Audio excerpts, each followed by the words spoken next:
Hello? Can everyone hear me okay? Cool, thank you so much. I have written my talk because I am very nervous, and that's what's going to happen. Thank you, Asia Society, Refik, Jeffrey Deitch Gallery, so much for making this happen and the opportunity to share my work. My practice has really revolved around fundamental questions of perception, such as how do we represent our ongoing scene viewing? Could these representations ever be modeled by computers? And if they are, how does that differ from our own? Could we gain any knowledge, or do we lose any differences as a result of those models? These questions have led me to explore scientific research in eye tracking, EEG, and fMRI, as well as computational modeling using computer vision and AI, and my arts practice as well via generative films, installation artwork, archival browsing, and augmented realities, which take the analyses or models built in the scientific setting and tries to extrapolate those to decoding and synthesis, and that's where a lot of the kind of gaps in understanding of what's missing in the theories kind of become a little more apparent. So by creating some sort of computational perception, listening to media or viewing an archive, we can start to understand really the underlying process and provide some more insights there. The starting point for me was really with eye tracking and working with visual cognition.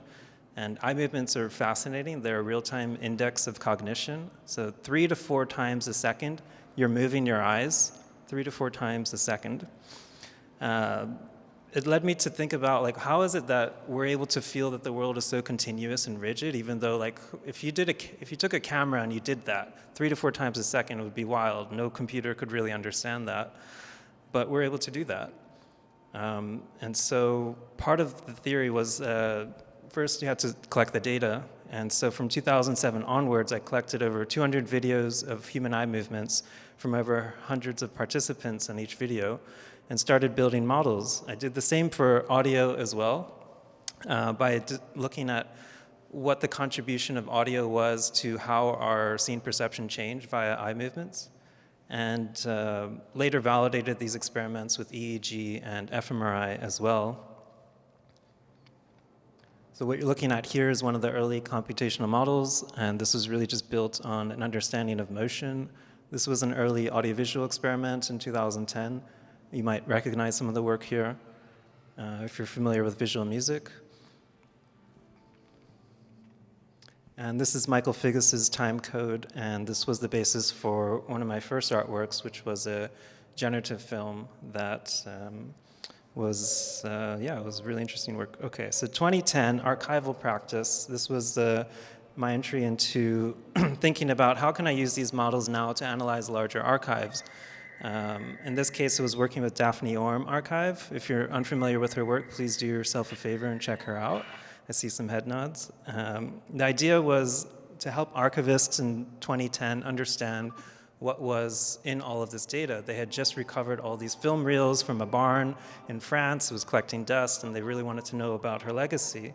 And so this was an opportunity to use this model and really try to disentangle the representations in that archive and have fun while doing it by creating an interactive instrument as well and a tool for archivists.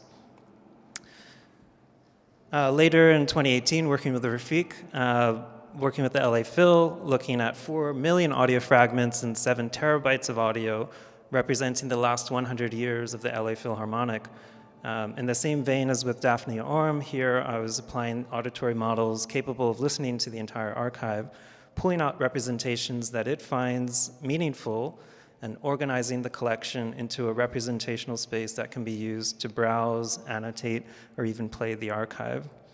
And so working with Refik's team, helping to structure that data, once it was in a structured format, then the auditory models could build this representational space, which Refik's team took and made the most incredible public art piece, symphony that I don't know has ever existed. Aside from building interactive browsers of archives, I've also explored synthesis of them. So the same models I've spoken about were applied here in 2013 to 2016 to build an artwork called YouTube Smash Up. The idea here was to try and infect YouTube with a generative virus where I would try to learn to create the #1 most viewed video on YouTube by resynthesizing it, but I would only use content from the remaining top 10 videos. And I would keep doing it, maybe forever, until it landed in the top 10 and resynthesized itself and proved itself a success. I also did it with Miley Cyrus here. I don't know if you recognize it. But unfortunately, I had to stop the project because I was subject to so many copyright infringement claims. Yeah, and they also locked me out of my Gmail, so I couldn't use, because Google and YouTube are buddies, you know, so. But in this case, it was the musical arrangement for Miley Cyrus. And I'm not sure anyone, if you had actually listened to it, would have ever guessed it was the musical arrangement. But to a robot, it is. So what happens when you receive too many copyright infringement claims is you get locked out of your Gmail and you have to watch this ridiculous video of Happy Tree Friends. And they make you take a quiz, like they quiz you on the contents of this video. And I don't know if you're familiar with Happy Tree Friends. They're really violent, like blood and gore. So that's what YouTube was about. But I learned a lot about the disjunct of human and robot perception through this work. And what happens when you put them in systems of automation, which are effectively, subjective metrics. The last 2 works I'll share are clips from longer pieces, which will also be screened after the talk, so you might have caught it before. These works really represent kind of the next stage of evolution of the models for me, and considering a lot more is capable with today's computing. I've been able to basically troll over a lot more data and build much higher resolution syntheses, and so this kind of just marks the next stage of work for me, really.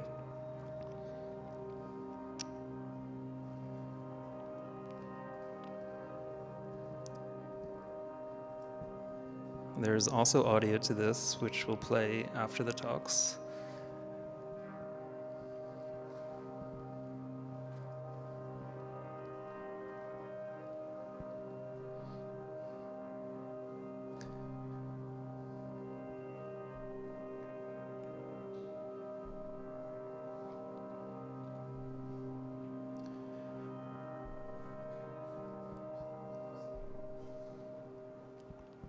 This next work is called The Road to Bareilly, and it documents a recent trip my family took to visit my mother's hometown in India. Throughout this talk, I've described the process of perception as though it's some arbitrary or generic human entity, but really the process I've been so obsessed with is understanding my own perception. And the question I really should be asking is, why am I so confused by my own perception that I've embarked on this ridiculous quest for the last 15 years to try and model it?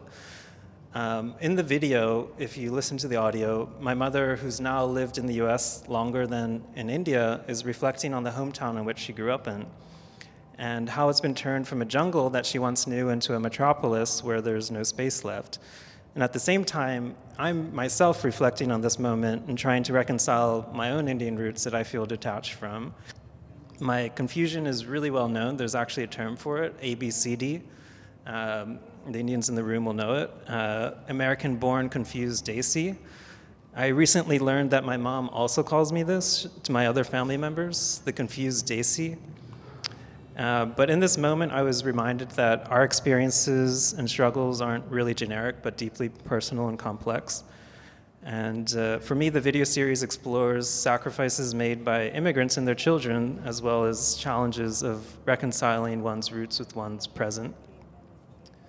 And so with that, I'd just like to say that through my art and research, I continue to try and explore nuances of perception and representation, and how they intersect with our identities and experiences. And this last work is probably the most personal work I've ever shared, and one I'm still unpacking, but I think it's a testament to the power of art to provoke self-reflection and understanding.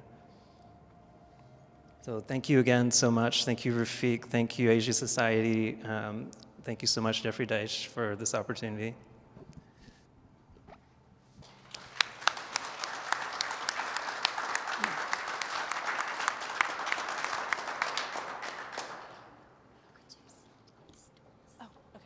We've been